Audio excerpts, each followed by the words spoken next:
Welcome to Mental Health Monday. My name is Mick Coyle. Coming up on the programme this week. Okay, so you nearly had this moment where you almost died, but you've survived. So what are we going to do about it? That was my rant, 100%. By the way. Sorry about that. Oh, no. If Dominic Cummings can go to Bernard Castle and everyone can kick off, then it shouldn't be any issue with going out and supporting the Black Lives Matter movement. And I'll be reminding you how you can make connections with mental health organisations within your community. It's Mental Health Monday. Mental Health Monday with Mick Coyle. Tackling the stigma. It's Mental Health Monday. I do hope you're well. My name is Mick Coyle, another brilliant guest on the programme today, and a fascinating conversation. We've been speaking in recent weeks about sort of getting through lockdown. Our guest on the programme today has been through some incredible struggles, but she's also seen the very highs that come with incredible successes as well. She's also set up her own podcast, which looks at the hidden greatness. And check this out for a bit of mental health speak, where she discusses the hidden power of the subconscious mind and looks at how talented people use it to manifest their conscious reality. What an intro for the Olympic bronze medalist, European Championship gold winner, World Championship bronze in 2015, and Malaria No More ambassador Anyika Onuora joins us on the programme. Anyika, how are you? How are you? I'm well, thanks. What an introduction. I'm quite looking forward to finding about manifesting conscious reality. Hey, you know what, Anyika, you've got a million strings to your bow. You're a fascinating character, and it's brilliant to get you on Mental Health Monday. First and foremost, your athletics career speaks for itself. Obviously, that's come to an end now. You've got your podcast, which is up and running, and you are meeting some incredible people. Plus, you've had your own battles as well, particularly the malaria fight that you had as well.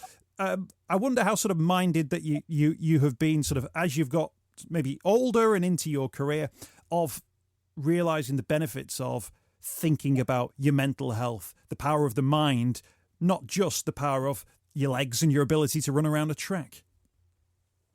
Yeah, I think about that a lot. I think a lot more probably over the last couple of years, even towards the end of my career. When I was an athlete, I was so consumed with performance and training and making sure I was getting everything done because, I had goals that I wanted to set. But then once I retired, I just wanted to make sure that I was still involved with just as much things that I wanted to be involved in, but also realizing that it's okay to just take the time to just slow down because that's something that we just don't do. And I realised that a lot, especially during the quarantine and lockdown. You have no choice but to do self-assessments and find other things to keep yourself going. And I mean, it's been great for me. With the podcast, it's been successful. Like everyone's really enjoying it. And just reading books and just making sure that your mental health awareness is just there and that you're taking care of yourself and obviously making sure that you're safe and just realising that I think we will come out of this, hopefully, safely once we do come out of lockdown. Can I ask you about sort of from being an athlete, sort of as you get older, and I guess once you retire from the sport, you realise that life is a series of sort of compromises and sometimes things are great and things are not so great. But in athletics, which has essentially been your job for 20 years, it's either you're fast enough or you're not fast enough. You came third and you got a medal, or you came fourth and you got absolutely nothing. Your time was quick enough to qualify for the Olympics, or it wasn't quick enough to qualify for the Olympics. Those sort of, it's either all or nothing. Psychologically, that must be really, really tough. Yeah, definitely. There was so many times where I just wanted to just give up. I asked myself, why am I doing this? You're spewing up your gut during this rough session that you've got, 350s, 400 sessions, these tough workouts off short recovery. And every single time I used to question myself why I'm doing this. And it was because I had goals that I wanted to set. And I would always remind myself, probably more so once I contracted malaria, why I was doing it. Like that enabled me to remember what it is that I wanted to achieve. Because you could be fit and healthy and have a great winter, have a great, fall training and everything's going well. But that particular battle was tough for me personally, just because you're trying to get your health in one position, but you're also on the clock because you realize like you're trying to make the team for, the Rio Olympic Games. And I always used to remind myself, I'm never going to get this moment back again. And it was the same for every single year, to be particularly, to be perfectly honest, I'm never going to get this back again. You don't know if this is going to happen again. Even when I got my bronze medal in Rio, I remember beforehand going into the final race, I was like, you may never get this again. You know, you don't know what's going to happen, but you have to maximize every opportunity that you've got. And, you know, thankfully it worked out in the end. But my word, there was definitely some mental fatigue, I would say. But that moment of, you know, lining up in an Olympic final, you must think, well, this is what it was about. This is what the 5 a.m.s were about. This is what the spewing up the guts was about. This is what all of those, you know, tough days were about. But, you know, you mentioned the malaria thing that, you know, there were athletes who come back from niggling injuries or poor form. You came back from the brink, right? You were very, very close to, you know, potentially losing everything through malaria. And to then medal just months later in the Olympic Games is, well, if someone don't make a film about that at some point, then I think they're missing out on a really, really incredible story. Yeah, it was, even when I look back, honestly, now, I think I don't know how I did it. I don't know. I make myself so tired thinking about, like, how is it that I even did that? But I remember it was just complete mental strength. You know, I had support from the people who I did tell around me because, you know, not everyone knew. I was just one of those athletes. I just wanted to get on with what I was doing. I don't want any distraction. Like I said, it was a big, big year. You know, the Olympic year, any athlete who's trying to make a team, you go through so much anxiety and stress, and your emotions are just all over the place. And for me personally, there was just a lot going on. But I remember, I think one of the key things that worked for me was just because I didn't tell anyone. I just wanted to get on with what I was doing. Whereas I think if I'd have told people, out like my team members or extended family and friends, I think it would have been a case where they would have been messaging me all the time or calling me, how are you? How are things? And I don't want to hear that. I want to hear you talk about, okay, I've just watched the latest episode of Scandal. I'm hanging out with family and friends. Do you want to come along? And then we can have a normal conversation. So because I blocked it out of my mind for such a long period of time, it enabled me to just get up every day and do my job and realize that I've got this opportunity to have this moment, and I didn't allow anything to stop me. When you were lying, though, in a hospital bed, and you told me this story before, but they were putting like ice packs on you to try and cool you down because your body was responding to the malaria, but the ice was melting because your body was kicking out so much heat, and doctors and nurses must have been talking all around you. Was there not something in your mind which was going, well, I ain't going to be able to go in the Olympics at this rate. This is going one way and one way only, and that's potentially a career-ending illness.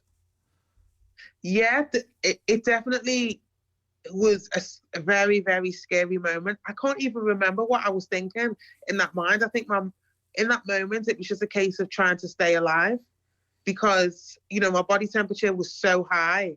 And I remember that, you know, the ice packs were around the bed and I had the TV on. So I wasn't actually allowed to fall asleep. So the key in that moment was literally just staying awake, staying alive. I was so tired. I was so exhausted. They didn't give me any medication. I was still waiting for the medication because I had to come from the Tropical Disease Hospital, which is on the other side of London. So in the meantime, I had to fight sleep, fight fatigue. But I guess because I'm an athlete and I'm always tired anyway, it was easier for me to adapt because it's like my coach telling me to get up and do another rep in the gym or on the track or whatever. So I think because I have that mental strength, it's a lot easier for me to just talk to myself and tell myself, okay, just calm down, just take a deep breath. Okay, what do you focus on? So I focus on one thing. So I'm focusing on the TV. So the TV was on, the fan was on. And I think it helped because I can't remember what I was watching on the TV, but that was my main focus. And as long as I was watching it and then maybe listening to what the nurses were saying, and I couldn't interact with them because I was just too tired to talk. But my aim was to just stay awake, and I think that helped. Like I just kept pushing. You start off small and then you gradually build up. So I think, you know, you need mental strength to compete in elite sport anyway. But I think I definitely showed that other side of mental strength, being in that hospital bed, almost dying. Do you know? And I don't know if you know this off the top of your head. From the moment you step out of the hospital bed or leave the hospital to the moment you step on the podium to claim bronze in the Olympic Games. Do you know the period of time that was? I think it was around 10 months. I think it was around 10 months, about 10, maybe 9 months or so. Oh gosh, I just realised. within less than a year, though, you go from nearly dying from malaria, waiting on, tropical schools of medicine to deliver medication to you, to stepping up onto the podium of the most historic sporting occasion of all time. I mean, that's the turnaround of all turnarounds. Was there a point on the journey where you thought, I'm back at it now, I can go on this one, and when the relay comes around in particular, I'm going to be ready for it? Was that 6 months away from the games? Was that 3 months away from the games? At what point did you think, no, I'm ready to go and I'm ready to compete? It was just like a normal season, to be honest, but I had to start back slow. I had to learn how to walk again, and then once I'd learned how to walk, I would lightly brisk, like fast walk, and then you're literally starting from scratch. So you go from brisk walk to then skipping, and I'd start off small, skipping like a couple of meters, because you'd skip a couple of meters and you'd be tired. You'd walk a couple of meters and you'd be tired. So I had to literally build up my strength from scratch, and then from skipping would be jogging, and then from jogging I would then start jogging a couple of meters up and down the track, and then from jogging it went to striding. So before you sprint, you have to stride, so like a build up. So from striding, once I got on the track, it was like 50-meter strides, back to forth, back to back, and then 100 meters. And then the aim was to build up, because my event is the 400 meters.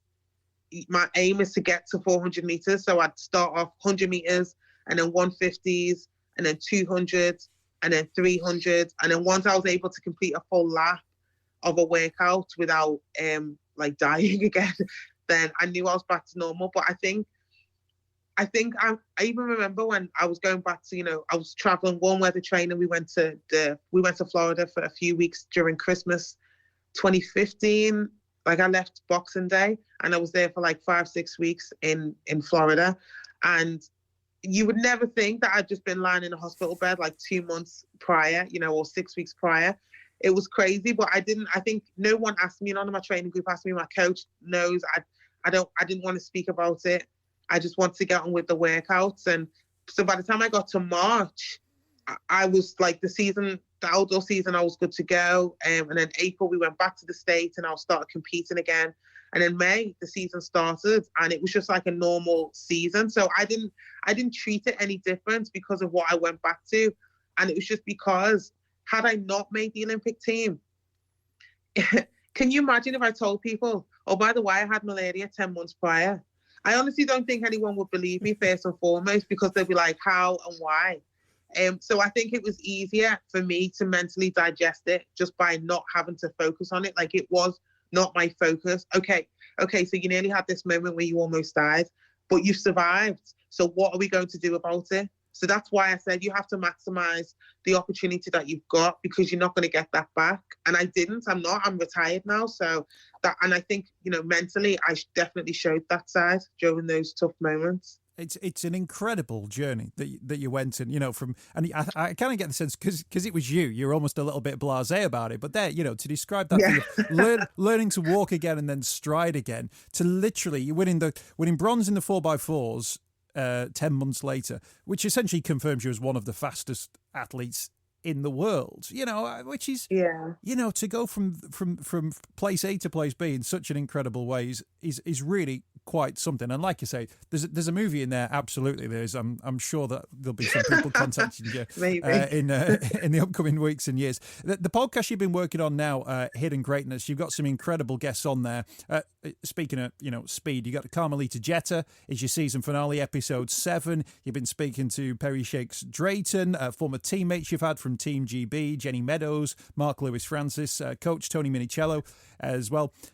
Do you find that you've all had, although physicality, you've all had the thing if you've got to be the fastest and you've got to be the best.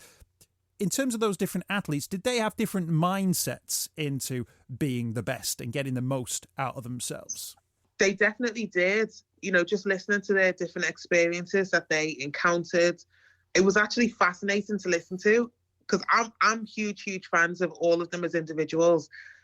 So for them to be honest and open about the things that they were going through in the times when, you're watching them from afar or you're on teams with them, and you would never even think that they were going through that.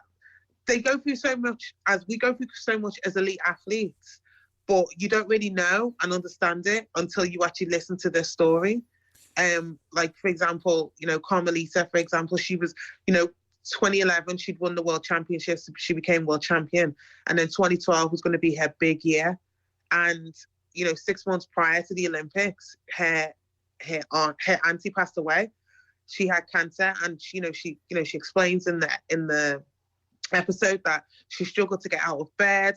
She just wanted to quit. She didn't want to fight anymore because she was so close to, this family member who had basically brought her up. So it was hard for her. But also, you think it's the Olympic Games. It's the biggest it's the biggest opportunity of your career. Like, it doesn't happen very often. And she fought back tremendously, with family and friends. And she was, she says that, Coach John Smith, who's a prestigious track and field coach, world renowned, he would come to her house and sit with her and chat to her just to make sure she was okay. And then when she felt ready, she was getting back on track. And then once she got back on track, everything that she said she did, she got 3 Olympic medals, and she got a world record in London, which was, amazing achievement. And everything that she did, it was the fight for her auntie who passed away. So it was, it definitely showed, like I said, you have some, like we were saying in the podcast, subconscious mind, like what brings that out of them? Where does the fight come from? Where does it develop from? And all the other athletes have tremendous stories and in attempts to find their hidden greatness. And do you find that there's one thing that gets you to, the starting blocks for that first race? There's one thing that gets you there. There's another thing that gets you over the line in a medal position. But then is there another step here, which is then how do you maintain that over a career? How do you win goals and then, have the party that comes with it, but then say to yourself, right, I'm the best. Now I need to stay the best.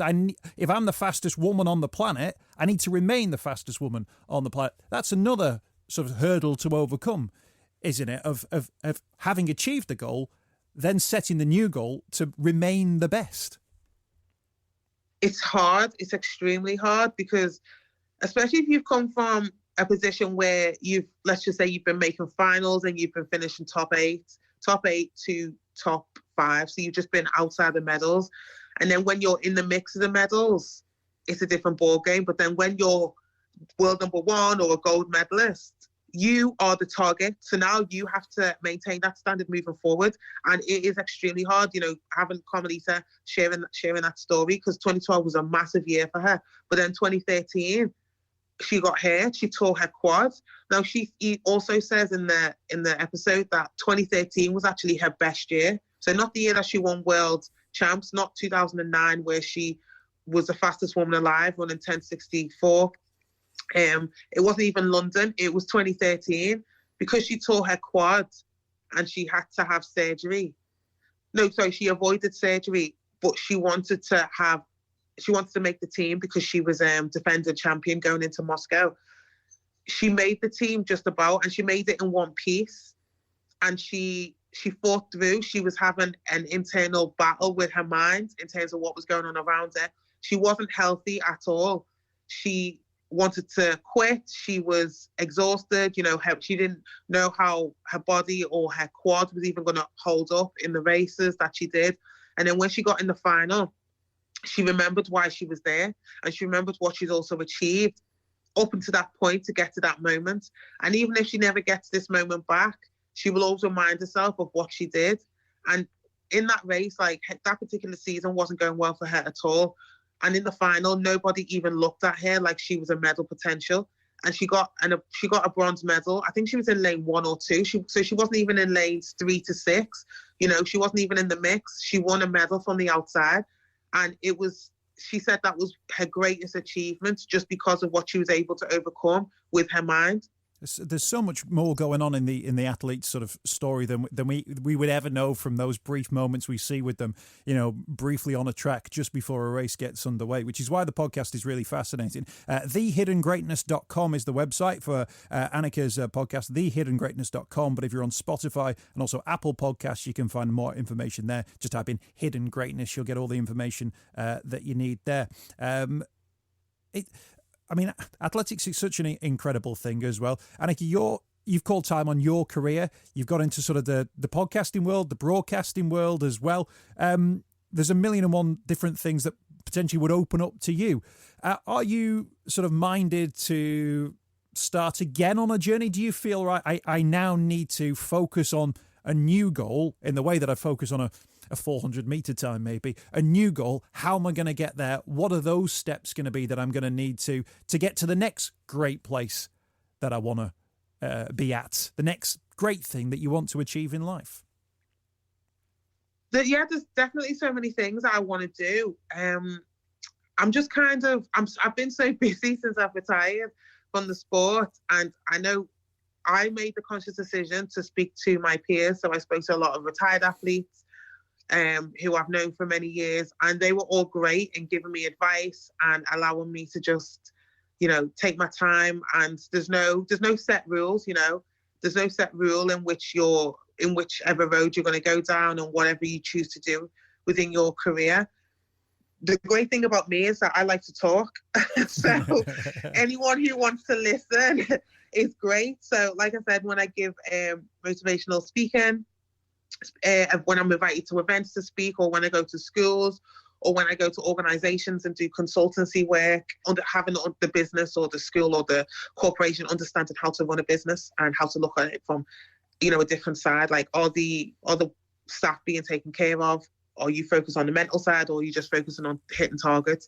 All stuff like that. So it's learning, but also remembering that because I have achieved so much, I'm also allowed to, I'm giving myself space to share my time and share my journey with other people, but also help other people along the way, because I actually do love helping people. And that's also what I want to do with the podcast as well, because like you were saying, it's so fascinating to listen to everyone's story, but a lot of people don't know about this individual, that individual. Every single person who listens to the show, they end up messaging me basically saying like, oh my gosh, I didn't know about, they were going through that, no way, before this big race. So you just don't know, you don't understand what goes on. It's not just about stepping out on the start line. And, athletes deal with grief. Myself, Jenny, Andy, we all lost a parent during our careers. And it was definitely tough to take. So, questions like, when we get injured, we have rehab, right? So we have a rehab program. But what is the protocol for grief?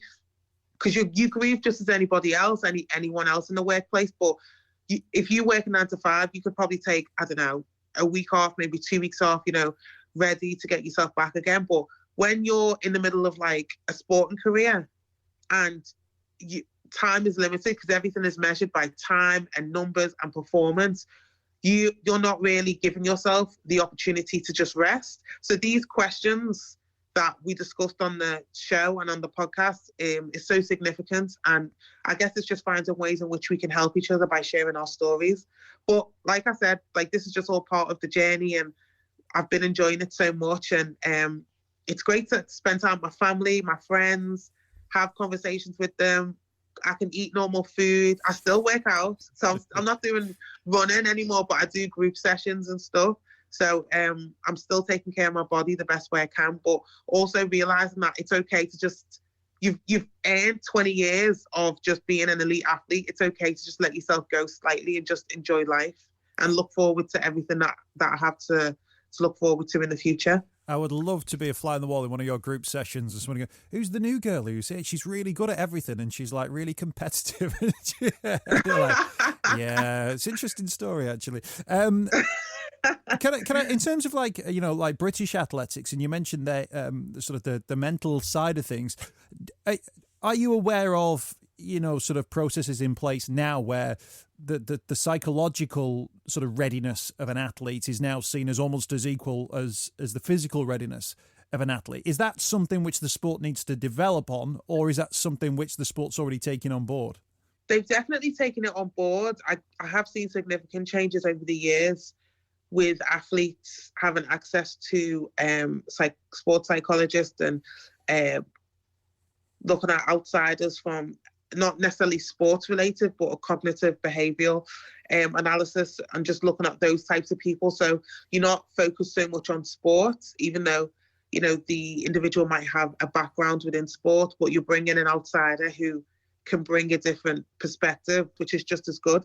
But I think it's massive. It's huge. You know, Steve Peters, for example, you know, he transformed the British cycling team, and, you know, with this whole monkey ethos, and just the similar changes that he's made in order to create this culture. You know, with British cycling, for example, like they went from, I think, 2 medals in not Sydney, Atlanta, to now, you know, post 2004 Olympics to the present day.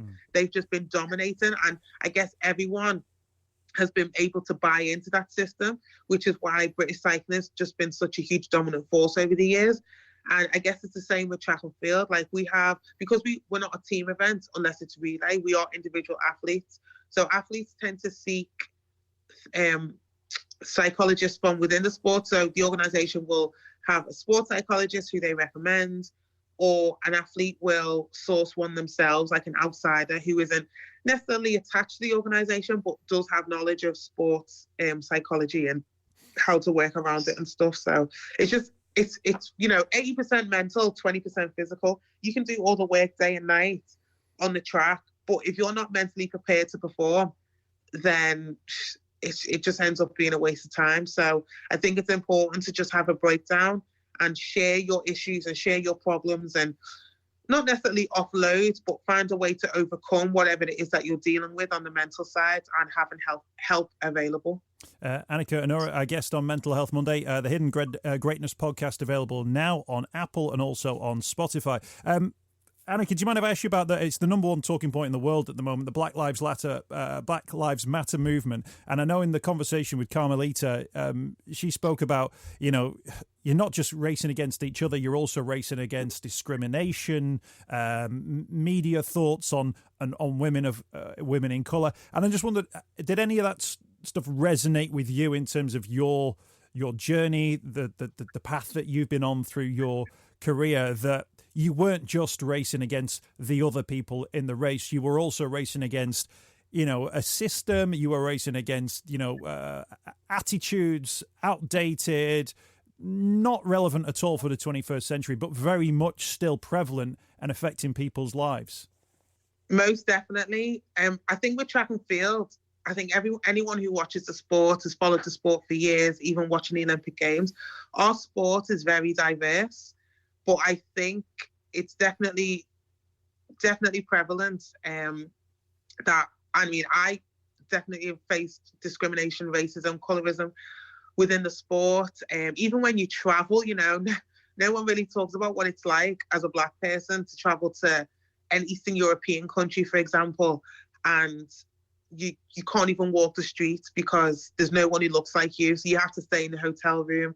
You have to, like, safety is key. So you're traveling to a country or a meeting, you're there to perform, but you're also thinking, how's the best way in which I can keep safe?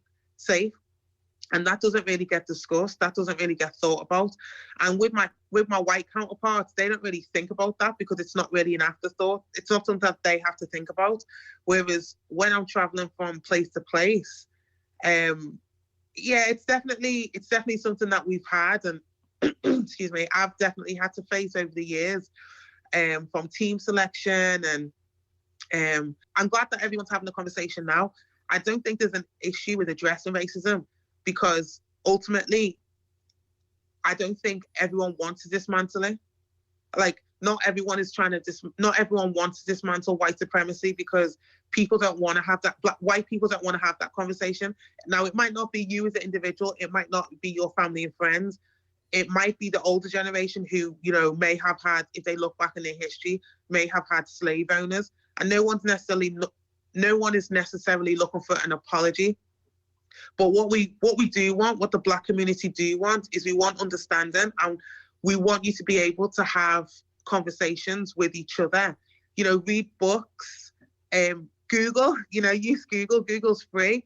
There's so much information out there in which we could do it. I just can't believe in 2020, it's taken a black man, it's taken George Floyd getting murdered by the police in the US to spark so much outrage worldwide by people who just don't see, we don't see colour, and we're treated as human, and Black Lives Matter movement is just, it's a farce. Like, people are protesting worldwide.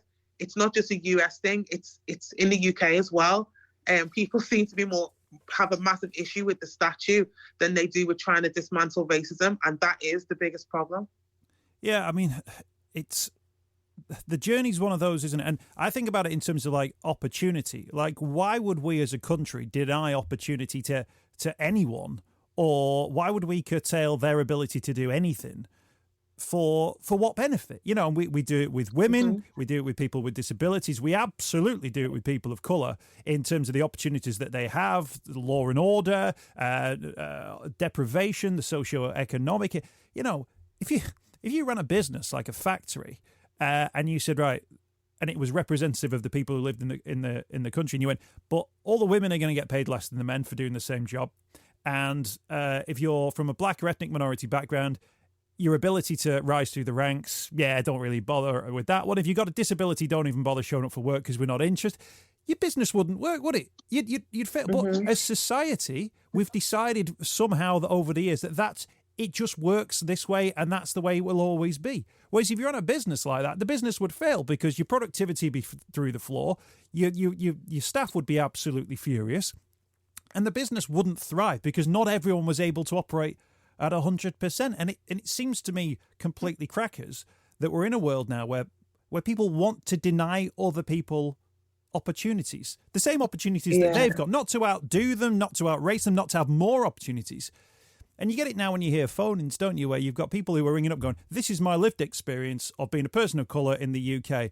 And then like an old white fellow will ring up and go, it's fine, what are you moaning about? And you go, well, it's clearly not fine. It's clearly not fine because here's somebody telling you it's not fine. But it's easier just to presume that an Equality Act law fixed everything. Or it's easier to presume that because now Nelson Mandela is revered as such a high character that actually all black people now have this are equally revered in the same way. We've got to be open to those conversations. I mean, in education, is absolutely crucial about that too, in terms of how we learn about history. Who wrote the history? If we're going around saying, white Europeans discovered America, they didn't. America had already been discovered. There were already people living there. We just went over there and killed them all. I mean, that's another way.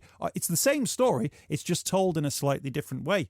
And I think as much as anything, that education is crucial. That allows people to say, oh, the reason that Liverpool is such an important city now, the reason that Glasgow is such an important city, the way the British Empire built itself was built absolutely on the lives and deaths of slaves taken out of Africa. Now, that's just fact. But sometimes you have to think like, no, the British Empire was brilliant, or no, the British Empire was terrible. Whereas actually, there might have been interesting things about it. There may have been absolutely terrible things about it. But you've got to look at them all within context, haven't you? Because if you don't, otherwise you're blinded yourself to knowledge, education, and understanding of where people are coming from.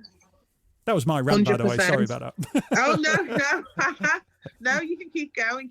But just to follow up on that, like, it is like, it's crazy how so many people just want to denounce the fact that, it didn't happen or whatever. It's important that the history, even if it's not taught, even if it was avoided by policies in the past, it's important that it needs to be told.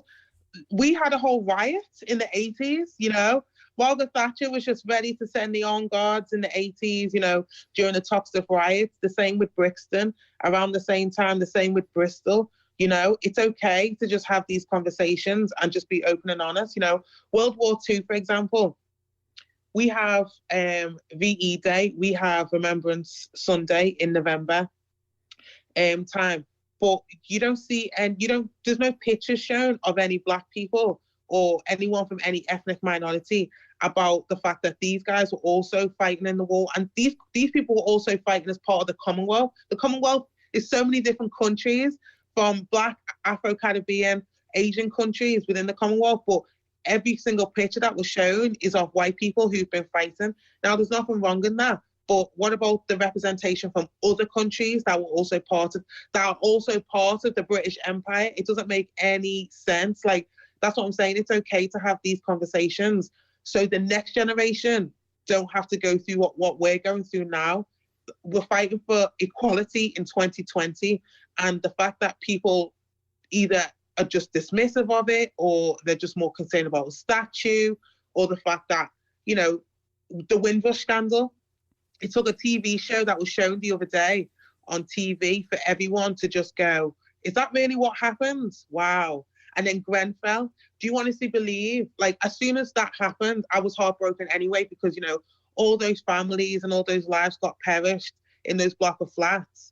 And it was like the government didn't care. And I even knew from the jump, I knew from the get-go, it was because everyone was of black or different minority. If it had been, in my personal opinion, if it had been white people, then it would have been a whole different story. Like, those people have been displaced.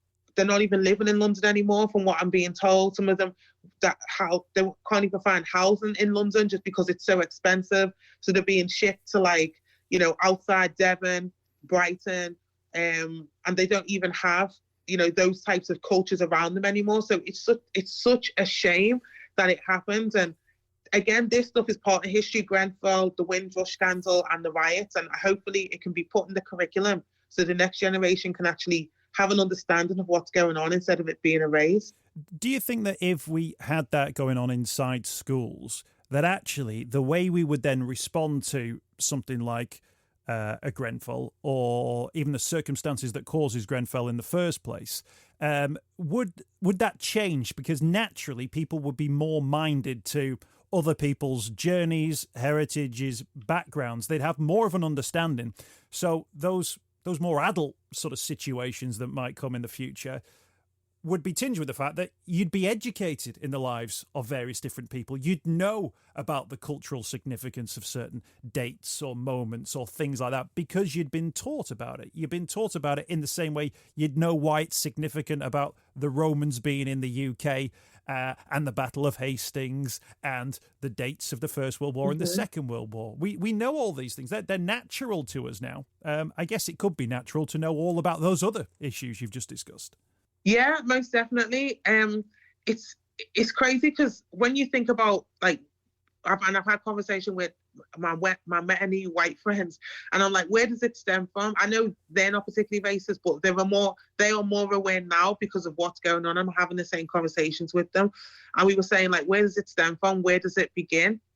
And if you're taught it in school, for example, like this generation now, like the kids in school, if you're taught about the Windrush, the riots, and all the Black British history that we're told. But then when you go home, unfortunately, your family members may not feel the same way because they are of that generation where, you know, they may be members of, you know, a certain party that are against, you know, ethnic minorities, or they just don't like other people from other countries coming into the UK. So some of that is stemmed from what you see around you outside of school, what you have access to. You know, a certain generation or certain type of person may start spouting, you know, unsavory language or useful, unkind stuff. And it's just about unlearning that and undoing that. Like the stuff I'm seeing on social media now, like I saw a video the other day of a young girl, and she has a grandma, and her grandma is from that generation where she just doesn't believe like black and white people should mix. And she's just like anti, like, ethnic minority and stuff like that. And the way this girl was shouting at her grandma, we're also having a conversation about why she should have to unlearn all of this behavior that she's carried for over 50, 60, 70 years. And it is sometimes the older generation, but it shouldn't have to take the girl with like 15, 17 or whatever. She's having to unlearn that and teach her grandma about all these ways of thinking that she's been so used to. So it's definitely great that hopefully this conversation will continue. I personally don't think it's going away anytime soon because we are in the middle of a pandemic. And then to add to that, people are like, oh, with the protests that are going on right now, oh, why is everyone protesting? And we're in the middle of COVID. Okay, so where was this energy when people were celebrating V-Day and people were going to the beach, a week, 2 weeks ago when it was a hot sunny day? Because from the stuff that I would see online and the people who I would speak to, none of the pictures out there, you didn't see any Black people, you didn't see anyone of colour or ethnic minority celebrating V-Day, celebrating or going to the beach, because we're in the middle of COVID. And it was literally because the government report has also officially said Black and ethnic minorities are at a higher proportion of catching COVID-19. So then why would you then risk that by going to the beach and then going to V-Day? So when people are like, you've gone against it because you're still going out to protest, that's because we're tired. We're tired of having to fight for equality in 2020. And this is the only way that we're going to get heard. If Dominic Cummings can go to Bernard Castle and everyone can kick off, then it shouldn't be any issue with going out and supporting the Black Lives Matter movement by showing solidarity, because that's all we want. We want everyone to jump on board, because it's not for Black people and the Black community to dismantle white supremacy. It's for everyone else to jump on board and to just have an understanding about how we've been oppressed for so many years. But I think that's the thing of there's aggressive ignorance, isn't there? And that's when you say, well, I see you're protesting now for Black Lives Matter, but I didn't see you celebrating VE Day. Why?